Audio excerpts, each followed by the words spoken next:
Hello everyone, welcome you all to another session of teaching ICSE Biology for Standard 10.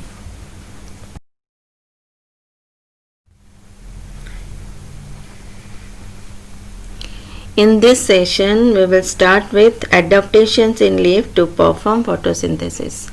Leaves have adopted certain characteristics to perform photosynthesis well.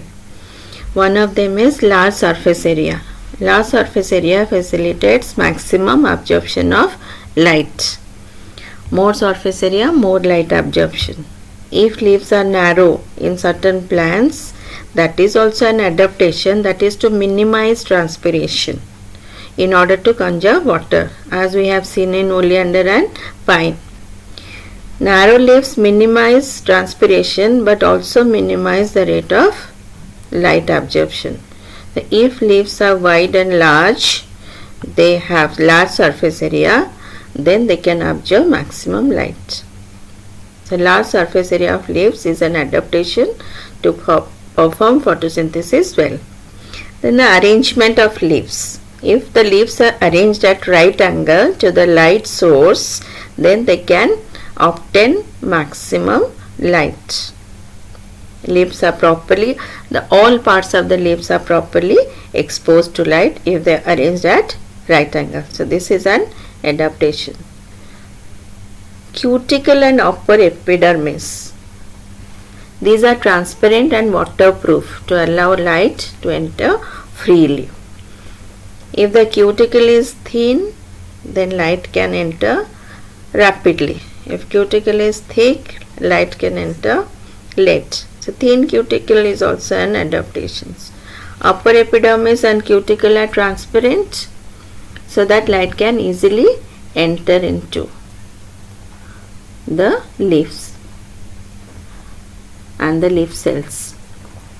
Numerous stomata means more number of stomata. More number of stomata allows rapid exchange of gases, that is oxygen and carbon dioxide. Through stomata, carbon dioxide from the atmosphere enters into the leaf cells, and through stomata also oxygen is released out to the atmosphere. If number of stomata are more, then more carbon dioxide can enter inside and rate of photosynthesis would be good, and more amount of oxygen would be released, and that can be easily released out to the atmosphere through more number of stomata. The thinness of leaves. If leaves are thin, then it reduces the distance between the cells. Then it facilitates rapid transport of raw materials, that is carbon dioxide and water, to all the cells of the leaves at a rapid rate. So photosynthesis rate would be good. The chloroplast concentration in the upper layers of the leaves is also an adaptation to obtain light energy quickly. You might have seen the upper surface of the leaf is dark green in color and shiny and glossy. That is due to high concentration of chloroplast in the leaf cells adjacent to upper epidermis. This chloroplast contain chlorophyll which absorb light. So if chloroplast concentration in the leaf cells towards the upper epidermis or towards the upper layer of the leaf is more, then light absorption is better and rapid. Extensive vein system. Leaves have midveins and branch veins. An extensive network of veins we can see on the surface of the leaves, and through these veins water is transported to all the mesophyll cells of the leaves, and water is one of the raw material. So rapid transport of water is possible due to extensive vein system. Because of these adaptations, leaf can perform photosynthesis well.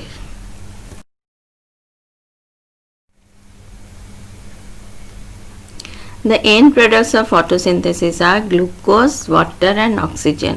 What happens to the products after they are released in the process of photosynthesis? Glucose produced is consumed or utilized by the plant cells.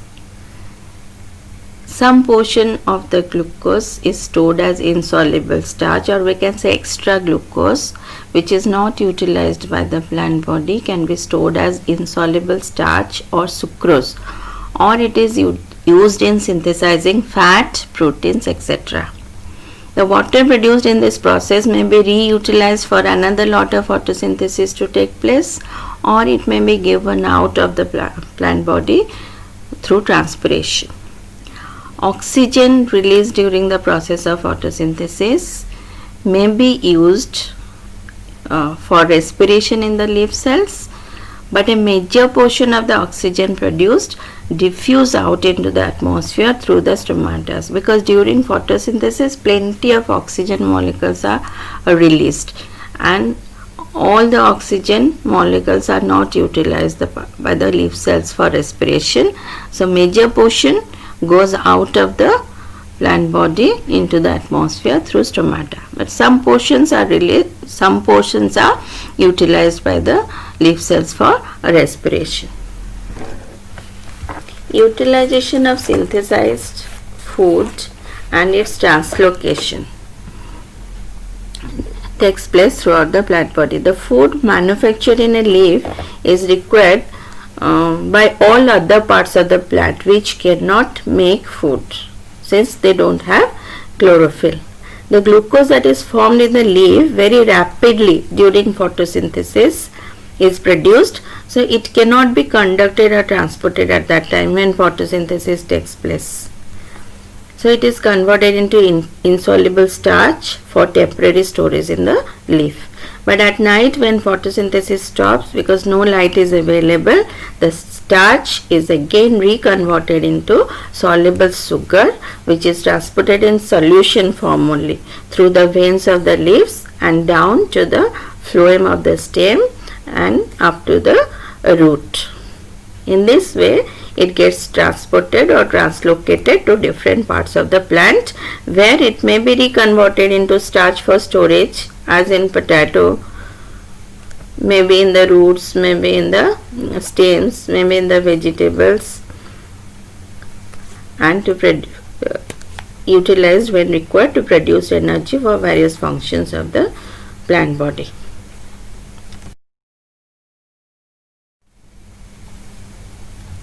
There are various factors which affect the rate of photosynthesis.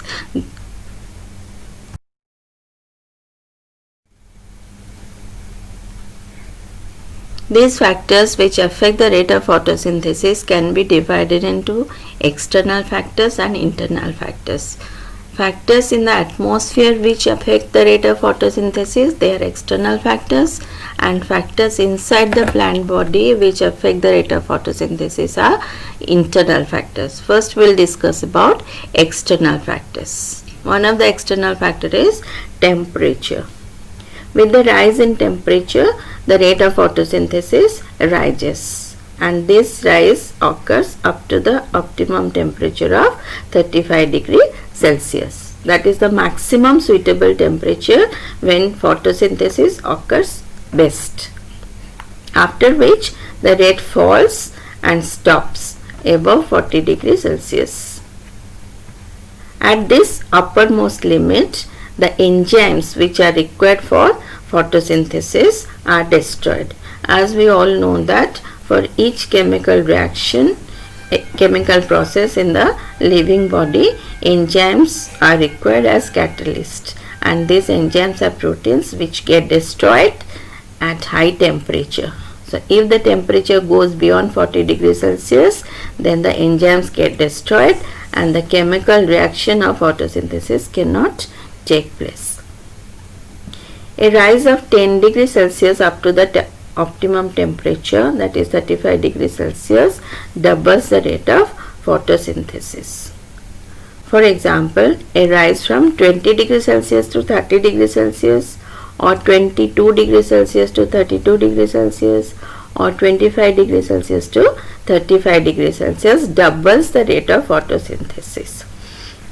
We know that we have different landforms on this earth: desert area, forest area, plain land area, cold area in polar regions, where temperature differs, and the plants are adapted at different places of landforms to do photosynthesis at different temperature. In cold area, polar area, plants are adapted to start photosynthesis at 10 degrees Celsius even. And if it starts at 10 degrees Celsius, then it will continue to increase up to 10 degree rise in temperature, that is 20 degrees Celsius. Okay. Same way in desert area, the temperature normally remains high, so the rate of photosynthesis increases up to 10 degrees Celsius. If it starts at 40 degrees Celsius, it will keep on increasing up to 50 degrees Celsius. Then it will slow down and gradually cease if there is more rise in temperature. Next factor is water content. The scarcity of water due to reduced absorption from the soil or due to an excessive loss through transpiration reduces the rate of photosynthesis by decreasing the diffusive capacity due to the closure of stomata. Only 1% of water absorbed by the root is utilized in photosynthesis. Water content the plant gets into its body is from atmosphere, that is from soil. If more water absorption is there, rate of photosynthesis will increase. If less absorption, less availability of water to the soil, to the plant in the soil, then there is a reduced rate of photosynthesis. The light intensity and carbon dioxide concentration.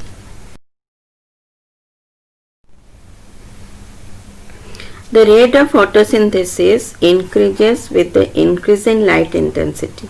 To some extent it is true, because photosynthesis increases with the light intensity up to a certain limit only, and then it gets stabilized at the point S dot, as you see in the graph A. In the horizontal axis you see increase in light intensity, and in the vertical axis you see rate of photosynthesis. And rate of photosynthesis is increasing with the increase in light intensity, but at point S1 it is stabilized, no more increase takes place.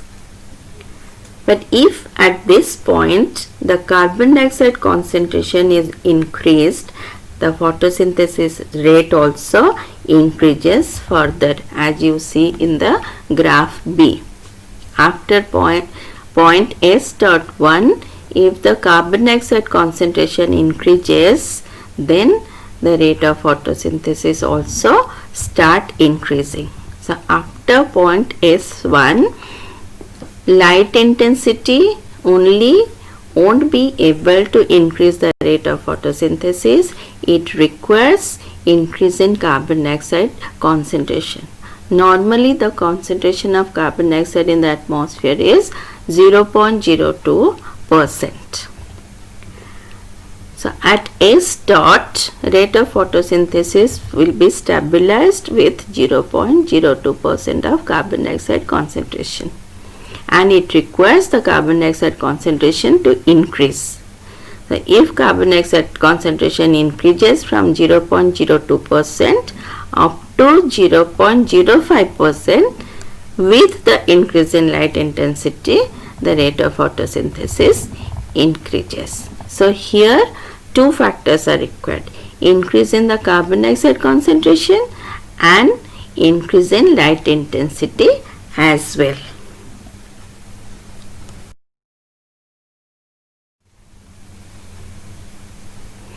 Now let us know what are the internal factors that affect the rate of photosynthesis. One is chlorophyll. Nutritional deficiency of minerals like magnesium cause loss of chlorophyll, because magnesium is one of the components to form chlorophyll. So if magnesium deficiency is there in plant body, then chlorophyll formation does not take place. If chlorophyll deficiency is there, then it reduces the rate of photosynthesis. Protoplasm. Protoplasm is a cell content which is restricted by the cell membrane. Dehydration of protoplasm reduces the rate of photosynthesis. When cell loses water, the cell content loses water due to transpiration. This loss of water condition is known as dehydration condition. If no water is there, then photosynthesis cannot take place, because one of the raw material for photosynthesis is water. And also accumulation of carbohydrate reduces the rate of photosynthesis, because throughout the day when sunlight is available, this glucose, which is a carbohydrate which keeps on being produced in the process of photosynthesis, and there is accumulation of carbohydrate in the leaf cells, and at that time conduction of this glucose or carbohydrate cannot take place from the leaf cells. Sometimes due to high concentration of carbohydrates in the form of glucose in the plant body reduces the rate of photosynthesis. The leaf cells get suffocated with carbohydrates. Structure of leaf. Thickness of cuticle, distribution of stomata and size of the leaf also influence the amount of light and carbon dioxide entering the leaf. If cuticle is thick, then light energy takes time to penetrate into the leaf cells. Distribution of stomata. If stomatas are less in number and size of the leaf is small, then rate of photosynthesis reduces, because less of number of stomata results in less absorption of carbon dioxide, and size of the leaf is small, then less absorption of light energy, which in turn reduces the rate of photosynthesis.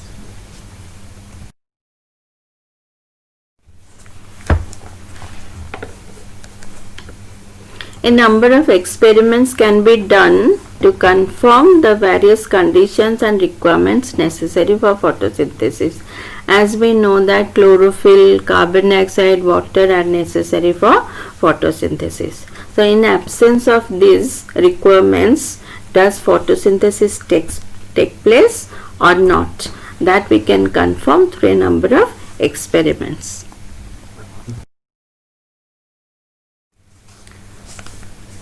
But when we take a plant for experiments on photosynthesis, the plant should initially be placed in dark for 24 to 48 hours to destarch the leaves.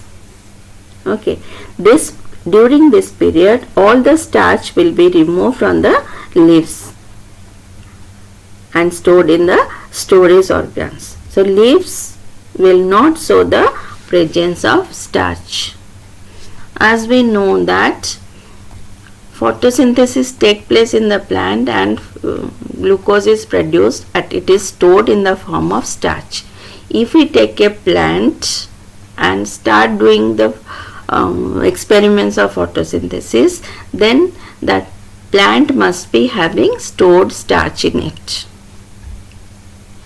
So we cannot confirm that during the experimental time period photosynthesis has taken place or not, food is formed or not. So the plant we take for the experiments on photosynthesis should have its leaves free of starch. There should not be any stored starch in the leaves. It will interfere in the experimental result. So the plant that is taken for experiment on photosynthesis should not have starch in the leaves. So to remove starch from the leaves, it is kept in dark room for 24 to 48 hours, and that process is called destarching. Okay, and a destarched plant is one whose leaves are free from starch.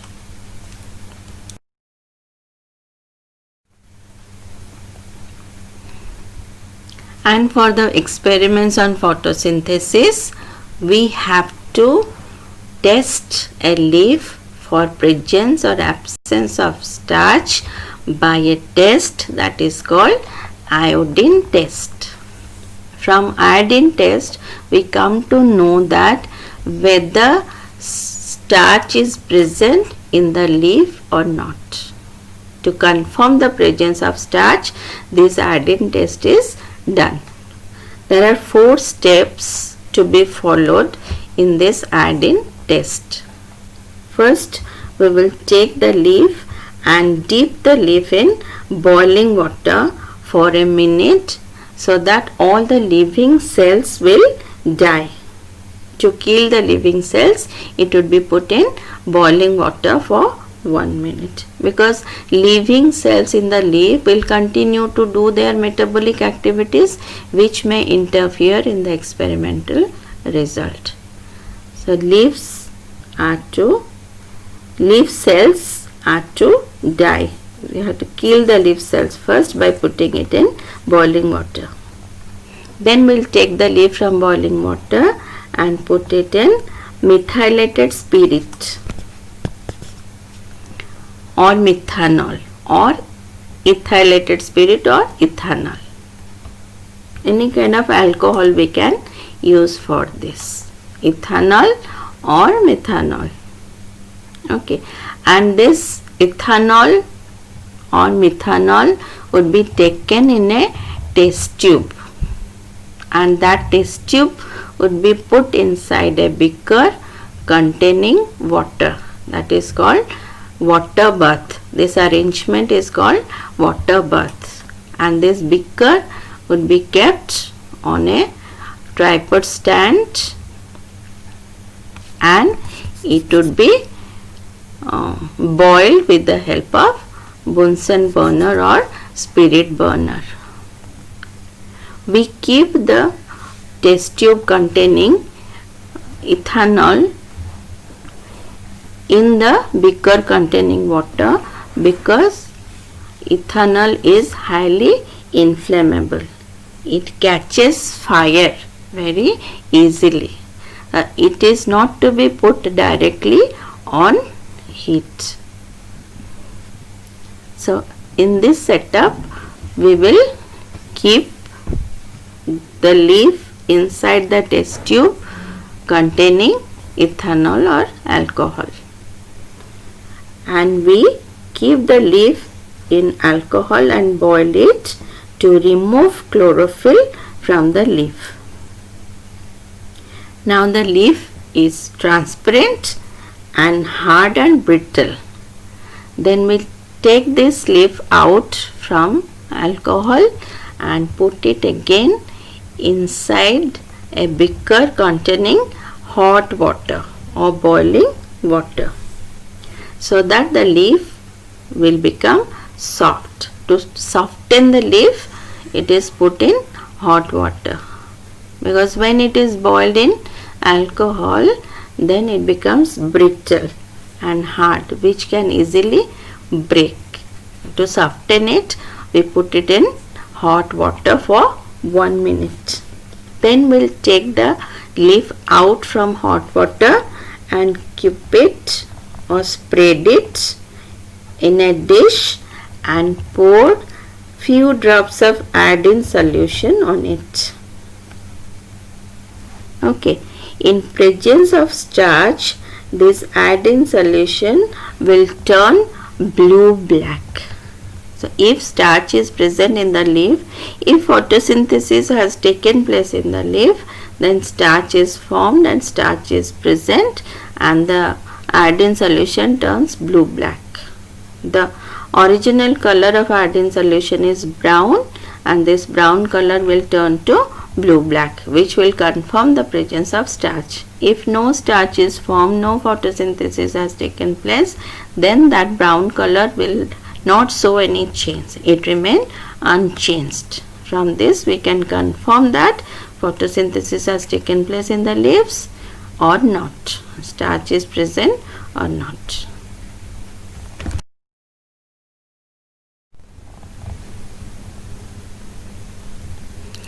Experiment 1 is done to show that chlorophyll is necessary for photosynthesis.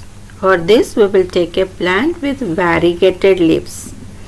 In variegated leaves, some parts of the leaves are green and other parts are non-green in color. Like you have seen croton leaves, coleus leaves and geranium leaves. They are multicolored leaves. First we will take the plant with variegated leaves. We have to take a potted plant which we can keep inside a dark room for destarching for 24 to 48 hours. Then the leaf would be destarched. Then we'll take out the plant, potted plant, and place it in the sunlight for photosynthesis to take place. But before keeping it in the sunlight, we'll choose a leaf of the plant and we will make it outline on the paper and mark the green color and non-green color areas on the outline, so that we come to know that which areas are green and which areas are non-green, and when we do the iodine test we will find out which area is changing color, which area is not changing color. From this we can confirm that starch is present or absent in that particular area.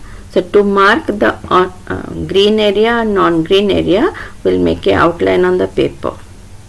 Then we will take the plant and keep it in the sunlight for photosynthesis to take place. After few hours we will check that particular leaf, pluck it out from the plant and take it for starch test.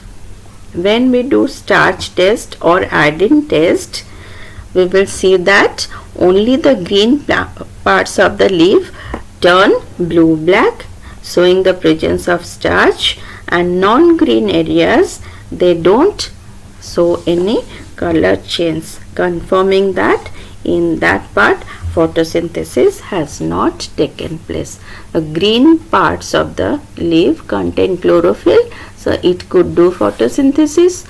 Other parts do not contain chlorophyll, so they could not do photosynthesis.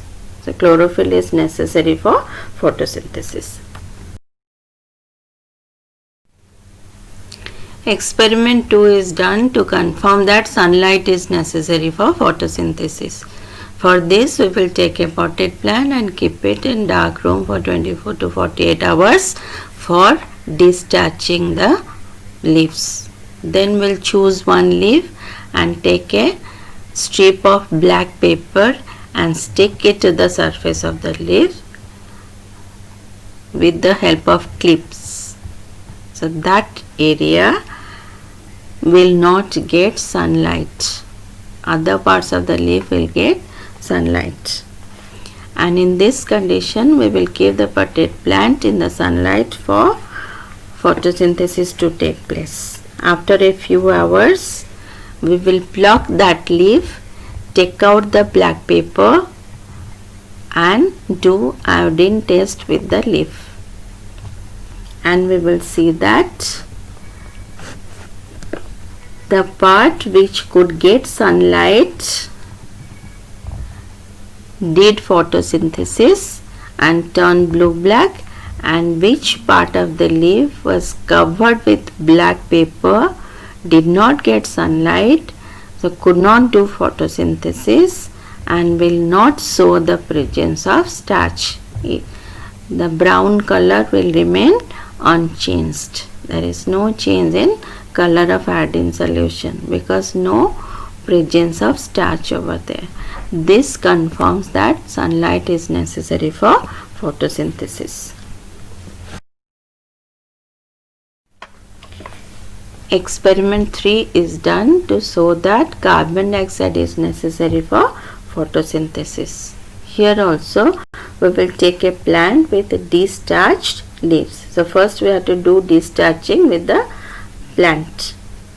Then we will take a conical flask and we will keep potassium hydroxide in that flask.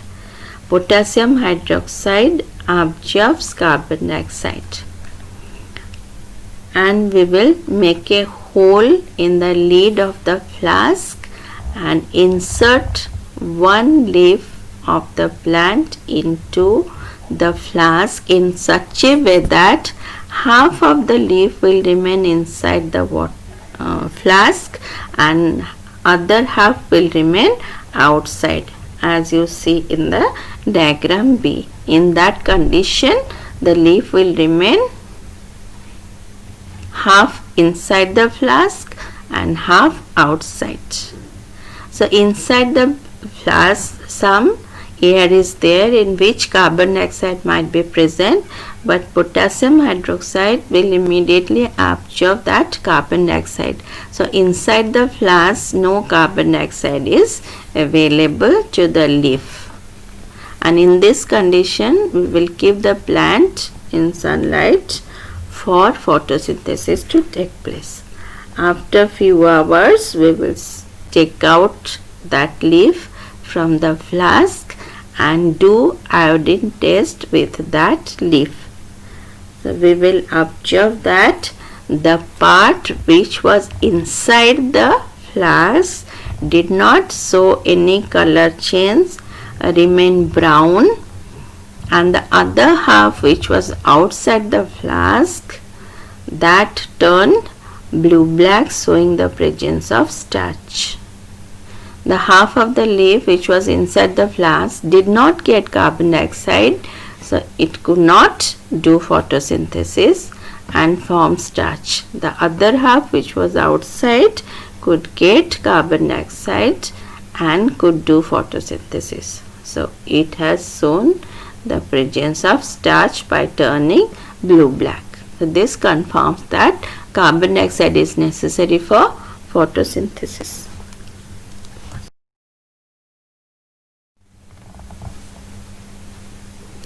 Experiment 4 is done to confirm that oxygen is released during photosynthesis.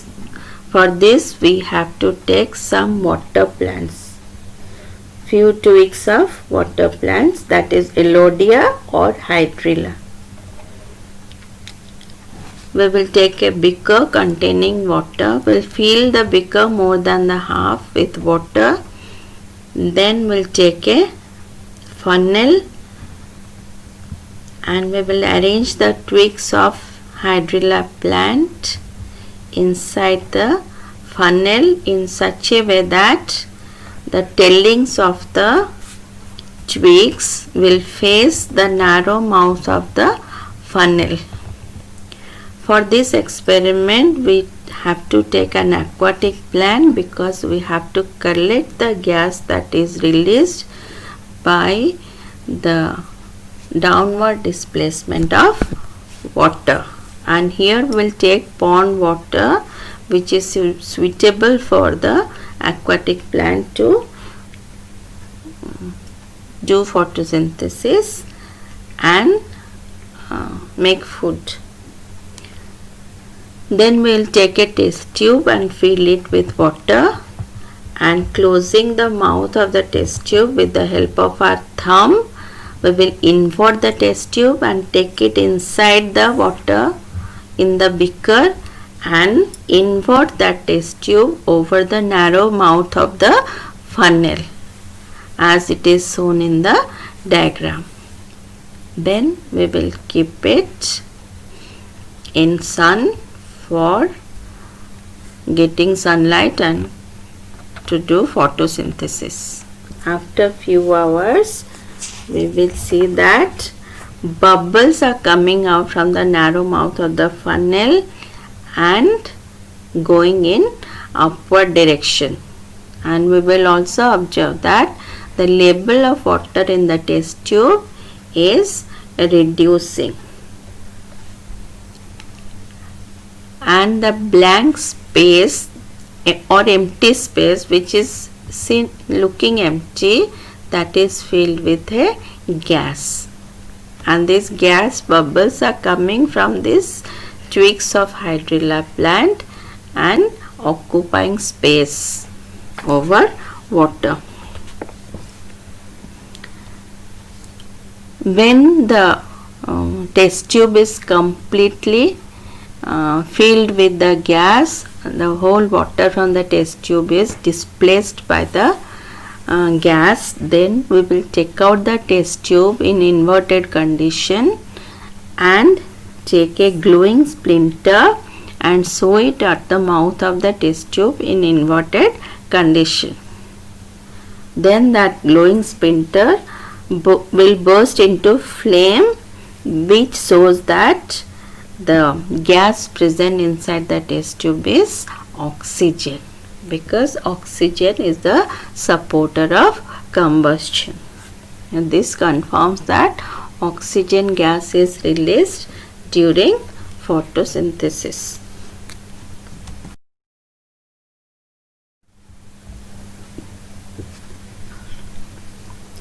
Photosynthesis supports all life on earth. We know that photosynthesis is the only process which is the sustainer of all living things on this earth. If there were no green plants, then no life on earth would have been possible, because it provides food to all living things. All animals, including humans, ultimately depend on plants for food. Each food chain on this earth starts with a producer, that is a plant, which can produce food by itself, and a herbivore takes food from the plant directly, and a carnivore takes herbivore as its food or eat the flesh of herbivore. This chain of food dependence is called food chain. So food chain has many links, but the first starting link of each food chain is a plant, which is a producer, and all other animals in the food chain depend directly or indirectly on the plant to produce food, so that they can consume that food. Okay, so the food chain may have a number of intervening stages. That means many food chains could be connected to each other, like you see here. A grasshopper takes its food from the plant. Grasshopper is eaten by hawk. A grasshopper may be eaten by lizard, and lizard may be eaten by hawk. A rat gets its food from plant. A rat eats grains. A rat can be directly eaten by a hawk, or rat can be eaten by a snake, and snake is ultimately eaten by hawk. So there are many interconnected food chains are there, which forms a food web, but the starting link of each food chain is a producer. Non-green plants such as fungi and bacteria also obtain their food from decaying organic matter from the environment. Okay, this organic matter comes from dead animals and plants. So microorganisms like fungi and bacteria also are dependent on photosynthesis, or dependent on plants and animals directly, and plants on indirectly for their food. Living plants produce food, and that food is consumed by animals. When both plants and animals die, their body decays, and microorganisms obtain food from that decayed bodies of plants and animals. Photosynthesis process also provides oxygen, which is the life supporting gas, to the atmosphere, and all other animals take that oxygen from atmosphere for respiration. Scientists believe that about 2 billion years ago there was no life on earth in any form, because there was no free oxygen in the atmosphere. and then appearance of green plants take the stage for the animals to appear. Almost all the organisms need oxygen for respiration, and that they get from green plants indirectly, directly from atmosphere but indirectly from green plants, because green plants release oxygen to the atmosphere.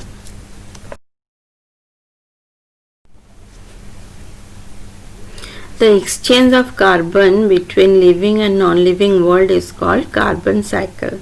Carbon is the most essential constituent of all major organic compounds of protoplasm, such as carbohydrate, proteins, fats, nucleic acid, etc. And the movement of carbon from atmosphere to the living body, then again coming back to the atmosphere, is carbon cycle. Carbon is not available in free form in the atmosphere. It is available in the form of carbon dioxide. So carbon cycle is actually the cycle of carbon dioxide, or movement of carbon dioxide.